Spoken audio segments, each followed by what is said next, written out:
ភ្ញាក់ផ្អើលអ្នកបាញ់ប្រហារនៅពិធីធំមួយនៅសហរដ្ឋអាមេរិកមានអាវុធច្រើនយ៉ាងសួស្តីអ្នកទាំងអស់គ្នានេះជាព័ត៌មានថ្មីព្រឹត្តិការណ៍បាញ់ប្រហារនៅពិធី White House Correspondent Dinners កំពុងតែធ្វើឲ្យពិភពលោកមានការភ្ញាក់ផ្អើលតាមការបញ្ជាក់ពី Jeffrey Carroll មេប៉ូលីសទីក្រុង Washington DC ទាន់សង្ស័យមានអាវុធច្រើនមានដូចជាកំភ្លើងវែងកំភ្លើងខ្លីនិងកំបិតជាច្រើនជនសង្ស័យត្រូវបានកំណត់អត្តសញ្ញាណថាមានអាយុ31ឆ្នាំឈ្មោះ Corey Allens មកពី Torrell រដ្ឋ California មុខរបររបស់គាត់ជាគ្រូបង្រៀនព័ត៌មានគួរឲ្យភ្ញាក់ផ្អើលបន្ថែម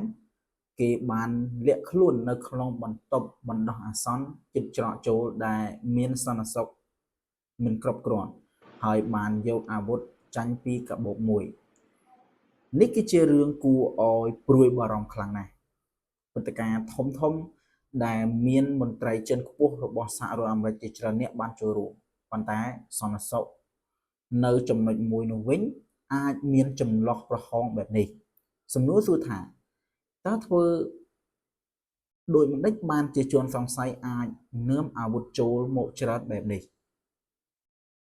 ជនសង្ស័យអាចនាំអាវុធចូលមកច្រើតបែបនេះតាមរបៀបណាអ្នកទាំងអស់គ្នាអាច comment ខាងក្រោមជនសង្ស័យត្រូវបានចាប់ខ្លួនហើយប៉ុន្តែមូលហេតុមិនទាន់ច្បាស់លាស់នោះទេករណីនេះកំពុងតែធ្វើឲ្យមានការពិភាក្សាយ៉ាងខ្លាំងអំពីសន្តិសុខនៅអាមេរិកអញ្ចឹងកំពុងតែ viral ខ្លាំងមែនទែននៅក្នុងសហរដ្ឋអាមេរិកដោយសារតែការបាញ់ប្រហារមួយនៅក្នុងពិធីជប់លៀងដែលមិន